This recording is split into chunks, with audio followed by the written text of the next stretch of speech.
and welcome. It's Gilli Pong, and I'm here to analyze some atheism with you guys.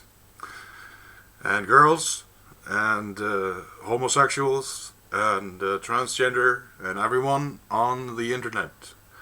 I do not discriminate. I believe you are God's children on earth, and I firmly believe that I am here sent to you to make you laugh a little bit about life and love and human beings. In this one, we are talking about Mr. Richard. No, it's not. Yeah, it's Richard Dawkins and Lawrence Krauss. Lawrence Krauss, as you may remember, was Lawrence Krauss. Yeah. Who is this guy? Well, let's just figure out who this guy is. Yeah. Who is this guy? Lawrence Krauss. So, what does he have to say? This is a new video that just came out 11 hours ago, and this is the 1st of December. So we're just gonna go and look at the origins, the monkeys, the Darwinists. Hi, and welcome to the Origins Podcast. I'm your host, Lawrence Krauss. Hi. Richard Dawkins and I go back a long way. We've had great times together. We've had many dialogues on stage. We've written things together, and we've even appeared in a movie together, The Unbelievers, that followed us as we lectured around the world. And traveled on Epstein's plane, maybe. Had a massage or two. And you might think based on that there's nothing new for us to talk about. And we often worry about that, but in fact we found that each time we have a dialogue on stage or online, there are new and exciting things to talk about. We are surprised, and perhaps you'll be surprised. This year we did 2 events on stage in England for Changing Minds in Changing Times, which was produced in part by the Origins Project. One in London, one in Birmingham. And okay, materialists talking about minds and time. Transcendental metaphysical things that cannot be measured through empirical science. We found them fascinating. They were surprising. In London, I got to interview Richard about his interests and his recent book and other things. And in Birmingham, for the very first time, Richard interviewed me for his podcast and this podcast. And we've recorded them and combined them together here for this Origins Project podcast. And I hope you find it as fascinating and entertaining as we found doing them. So please enjoy these podcasts, these discussions, these 2 discussions with Richard Dawkins. You can watch them, as always, without any commercial interruption. If you could be a paid subscriber to our Substack site, Critical Mass. Yeah. And let's get to the interview. Come on. As always, or do blah, blah, blah, blah, blah. Done a lot of. Let's go. I want to see this again. Origin podcast. Well, we've done a lot of double acts together, Lawrence, but this is the first time I've. Oh, they have a picture of their guru, Richard. Darwin. Oh, Darwin, please give me thy wisdom of apes, and allow me to have an understanding of a primate, a transcendental primate who understands time and mind. I had the pleasure of interviewing you. Yes, I and can't I'm wait. going to treat it, with everybody's permission, as a kind of tutorial in physics. Okay. Because I hardly understood a word of what you said. Which is always my test case. For example, I mean, when you said this is ridiculous, this is absurd, and therefore Yeah. everything's absurd in modern physics, isn't it? In the same sense. I mean, Yeah, you're right in the sense that you're absolutely right. Modern physics has taught almost everything is absurd when it comes to conventional wisdom and common sense. It's taught us that common sense. Everything in modern physics doesn't make any sense. Okay?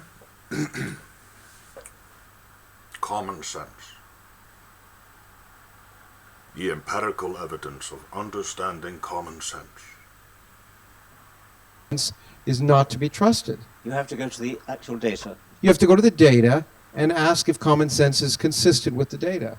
And I literally had a brain fart listening to that. So in order to understand common sense, you have to look at the data. That's wisdom there, right there. you should be willing to accept. And I think, as you probably said, it's not surprising that common sense doesn't work, because common sense is evolutionarily based, and it's based on the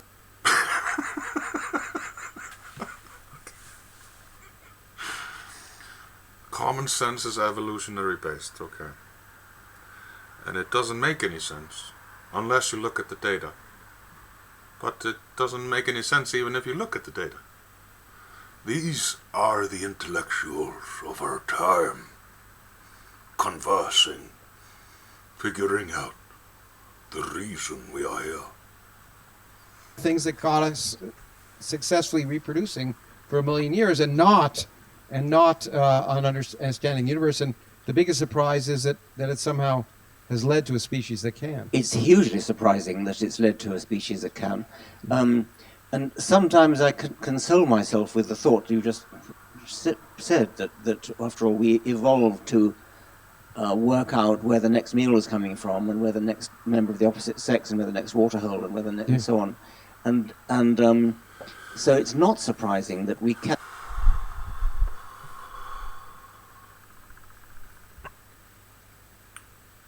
Everything that these materialistic, empiricist,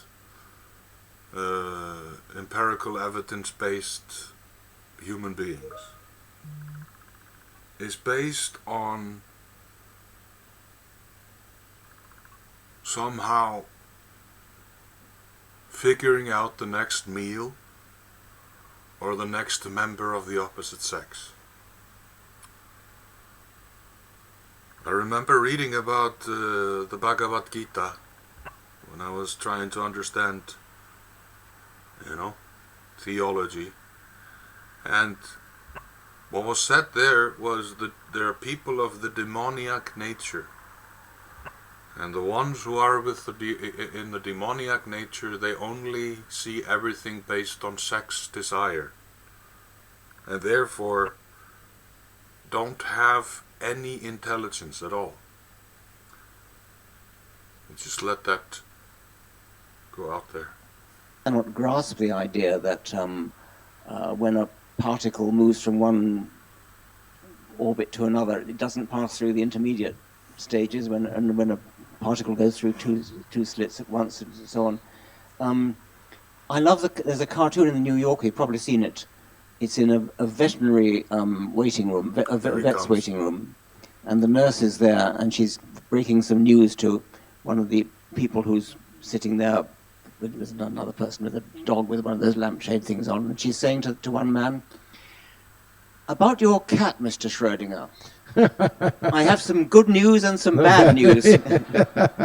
Well, Schrödinger made up the cat fable as a demonstration. They're still talking about Schrödinger's cat as if it's some kind of a amazing understanding about reality. When you have the box closed, it's either dead and alive at the same time. I don't understand this, honestly. I am dumb. I know that.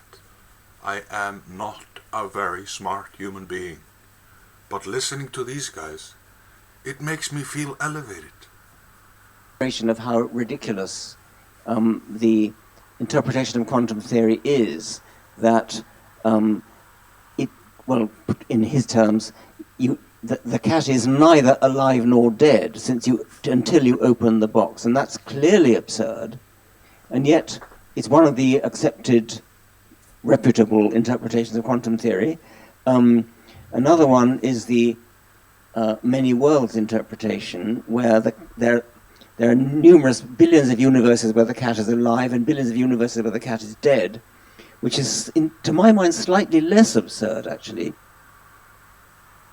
Nothing makes sense to these people. Billions of universes where the cat is alive and billions of universes where the cat is dead. That makes more sense than actually opening the box and seeing if the cat is okay. It's quite astounding. It's actually quite astounding.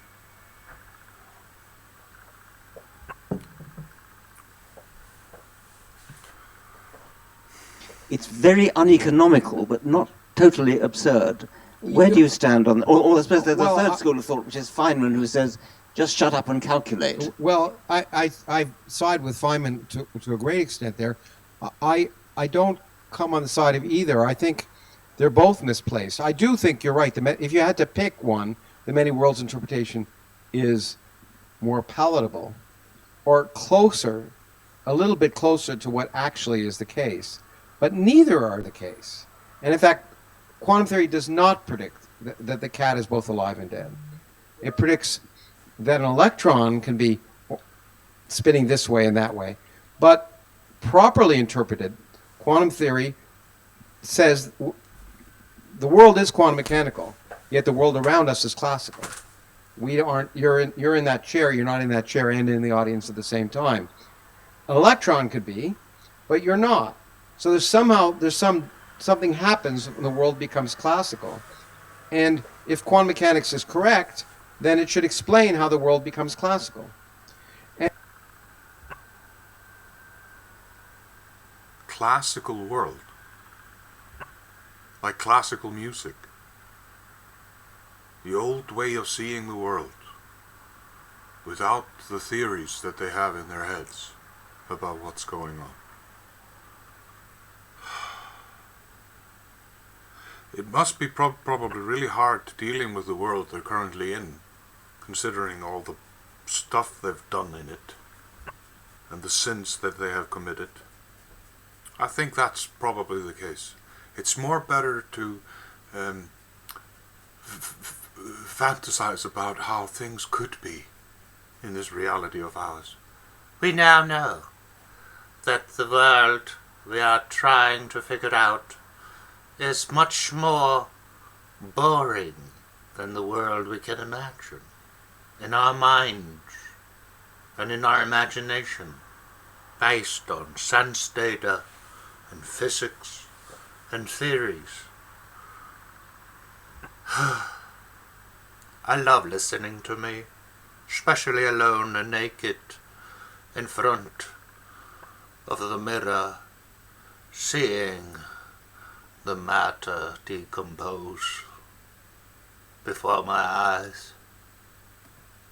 And one of my colleagues and professors first, and then colleague and then friend, who's now passed away, Sidney Coleman at Harvard, who was, interestingly enough, the smartest person in the department. At the time, the department had 5 Nobel laureates in it, but he was smarter than any of them, and also funnier.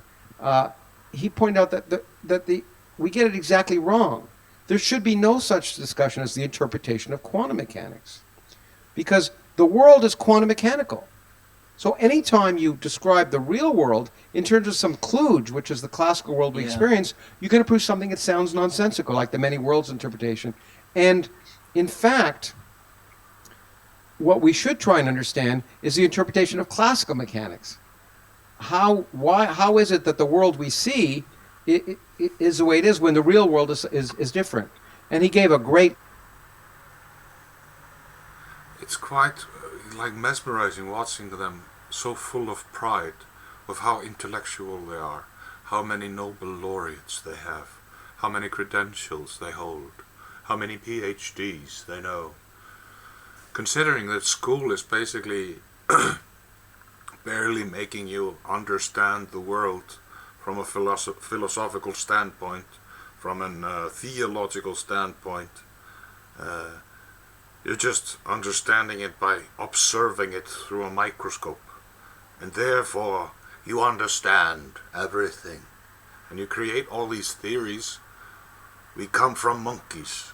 But I will ask you one question. Have you ever seen a human being become a monkey in your lifetime? Or a monkey become a human being? So it would evolve. Have we seen orangutans slowly evolving into becoming human beings? There must have been one case, right? In all recorded history, I once observed a human being coming out of the womb of an orangutan.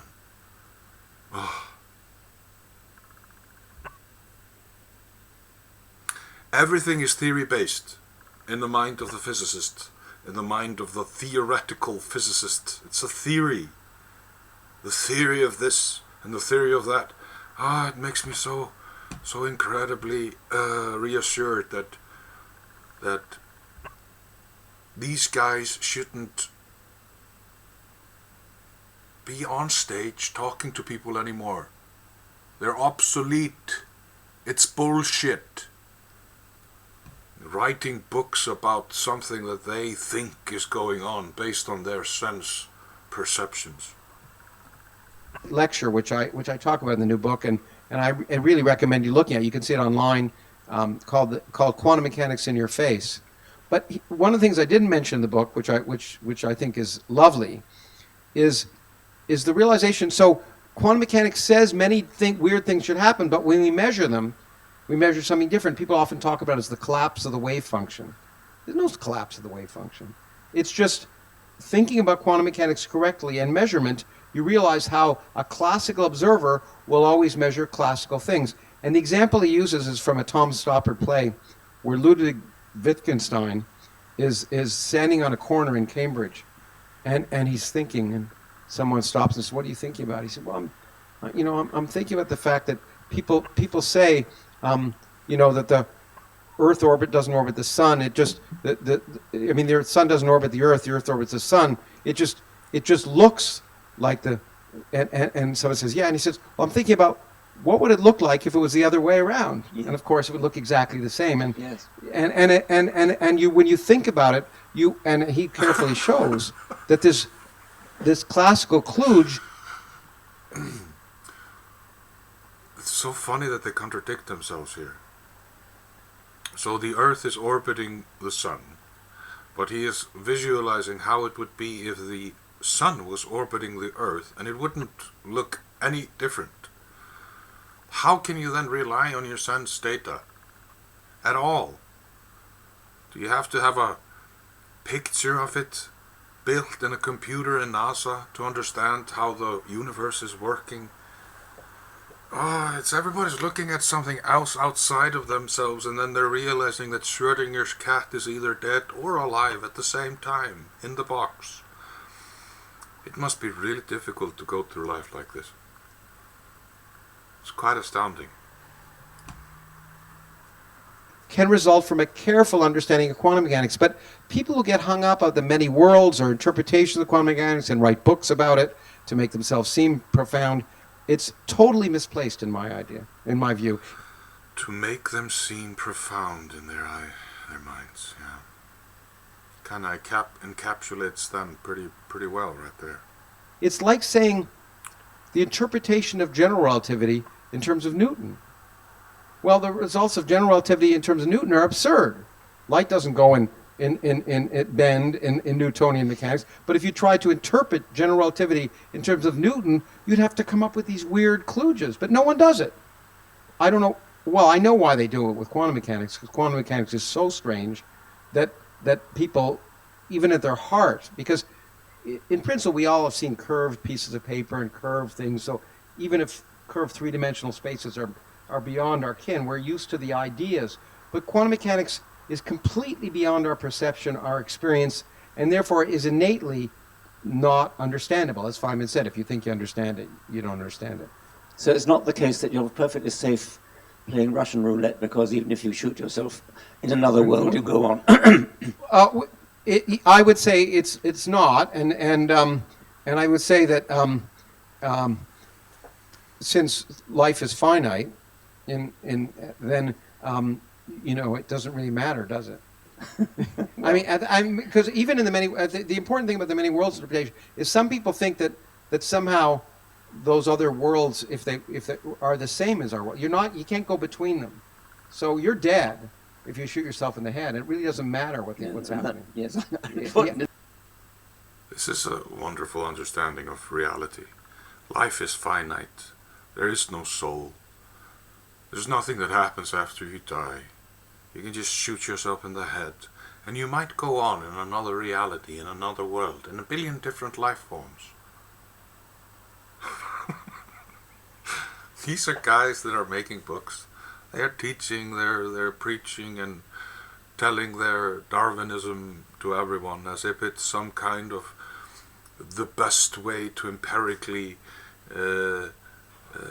measure the world and understand it. And it's all paid for by the elites. They're propped up as some kind of seances, some oracles about what we need to do in order to understand our reality. I really empathize with the people who have thought that these individuals are some way profound or whatever. And I highly recommend, if you are stuck in this mentality of seeing the world like this, read more books. Get into Stoicism, read about Plato, Aristotle, and if you're a materialist, read Hume and Locke and Immanuel Kant. Try to grasp the concepts that they're trying to empirically try to tell you, that the world is not just based on matter. There's an external world, like I'm using this laptop and it has a Wi-Fi connection, and still I managed to connect to the internet, watch a video, and it's all traveling through this metaphysical reality that we call space or whatever. And it's not observable by the eye. It's so easy to get caught up in sense perceptions. And we have 5 senses. But there's also this 6th sense that has been completely calcified in human beings. The higher sources of our intelligence and understanding. And these guys, they have no connection to that. They're just trying to go through life as intelligent monkeys, finding the next mate, finding the next meal. I didn't really mean that seriously. Yeah, but it's precisely that reason that quantum mechanics, with many complex electrons and photons, do strange things that we can measure in the laboratory, but only if we very carefully prepare them. We see quantum teleportation and entanglement and all this exotic stuff. But the reason people win Nobel Prizes for that is it's really hard to do the experiments. Because the minute you stop shielding these very carefully prepared states and allow them to interact with the world around them, all those weird quantum mechanical correlations disappear. And so that the weirdness of quantum mechanics is invisible to us, and objects like you and Schrodinger's cat, the challenge is to explain why Schrodinger's cat isn't. Objects like you and Schrödinger's cat. The self is even metaphysical. Who are you? Are you your name, your social security number, or personal number, or whatever are you your name? What is time? Like in physics, there's no clear fixed symbol for time, because time is so unconnected to any thing that you can put on paper and say, this is time. Carlo Rovelli, he's a quantum, what was it, gravity theorist. So he's trying to figure out the quantum gravity. And the only fixed time value he could find, or the closest thing to it, is what takes something hot to become cold. Boiling water that slowly cools down. There seems to be a consistency in that value. But it's really hard to pinpoint it. But everybody has a watch excuse me, that is ticking and talking all day, and they think that is time. But then you are in love with someone and time passes by, and if you're sitting on a hot stove, this is Einstein, sitting on a hot stove, time goes really slowly. But when you're an object, it's like this is an object that you use to write or draw or put things on. Like this is an object. I'm not an object. You are not an object. Schrödinger's cat isn't even an object. It's a life form. It's a completely different thing. It's like listening to deadheads talk. You know, the hippies, the hipsters versus the squares. These are the square ones. They just look at everything with their left hemisphere. Everything is binary. Everything is zeros and ones. But they don't understand the Fibonacci, the spiral, how the flower blooms, and how numbers are these intangible things that are both outside and inside of us. It's so wonderful to watch. How can you go through life like this? These are old guys. I think this Lawrence Krauss is 69 years old. Both alive and dead, and a proper understanding of measurement theory and quantum mechanics will tell you that it's a nice. So do you wish you were an experimental physicist? Now that I'm older, yes. When I was younger, well, see, theoretical physics seems sexier. The people you heard of, Einstein, Feynman, almost all of the great theorists, great physicists you heard about in most of the 20th century that I sort of idolized, or at least maybe want to be a scientist, were all theorists. Sitting alone in a room, discovering. This is so good to understand. Idolizing something. Idol worship, worshipping idols. The Hollywood heroes, the actors are trying to become idols. This guy is idolizing some person who is so smart and so deep in understanding the universe somehow with theories. And therefore you want to become like them. Like if you don't have any God, if you don't connect with a source that is higher and more powerful than you, then you're always trying to grasp some kind of a thing that's going to make you get more credit in life, to get more, to be looked upon as intelligent, power, being idolized. It's so easy to see when you grasp it. The universe, which is not how it happens at all. But in fact, it was only, and I, when I was an undergraduate, I actually did experimental physics, which is what convinced me I didn't want to be an experimental physicist. Okay. Not only that it was easy for me to destroy things. I nearly blinded myself with a laser once. But what really convinced me, and this is one of the reasons I hold them in Note to self: don't look into the laser. such admiration, is that I worked for 6 months on a little thing to try and get one little part of an experiment to work, 6 months on that one little thing, and yeah, I finally got that one little thing to work. But I'm a very impatient person, and and the idea of spending 10 or 20 years on an experiment which might reveal absolutely nothing was something that didn't appeal to me. But now, Perfect.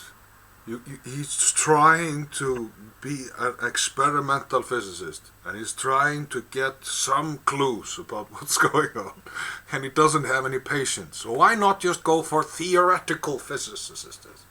I'm a theoretical physicist. Therefore, I can understand everything. It's just in my mind, and if I can grasp it, I can understand it, and then I can write a book about it. And talk to Richard Dawkins about it. And we can look important on stage in front of a crowd that laughs at our jokes and looks at our Darwin idol. Oh, Darwin. He was such a beautiful monkey. I certainly, as I became a physicist, my appreciation of experiment dramatically increased, actually, when I was a graduate student. I used to do mathematical physics when I started, very mathematical physics, and it was a friend of mine named Sheldon Glashow, who's a Nobel Prize-winning physicist, who one day looked at me and said, "There's formalism, and there's physics, and you have to know how to tell the difference." And what he convinced me was, you always should ground yourself in observation. You should never be Formalism. This is the first time I hear that. Formalism. This isms. What is a term? Formalism. No. Leave me alone. Formalism describes the critical position that the most important aspect of a work of art as its form. Art, formalism. Am I the wrong part here? Religious formalism, scientific formalism, okay? There are multiple levels of scientific formalism possible. At the lowest level, scientific formalism deals with the symbolic manner in which the information is presented. To achieve formalism in a scientific theory at this level, one starts with a well-defined set of axioms, and from this follows a formal system. However, at a higher level, scientific formalism also involves consideration of the axioms themselves. These can be viewed as questions of ontology. For example, one can, at a lower level of formalism, define property called existence. Okay? However, at the higher level, the question of whether an electron exists in the same sense that a bacterium exists still needs to be resolved. Okay. The scientific climate of the 20th century revived these questions. From about the time of Isaac Newton and James Clerk Maxwell, they had been dormant, in the sense that the physical sciences could rely on the status of the real numbers as a description of continuum, and an agnostic view of atoms and their structure.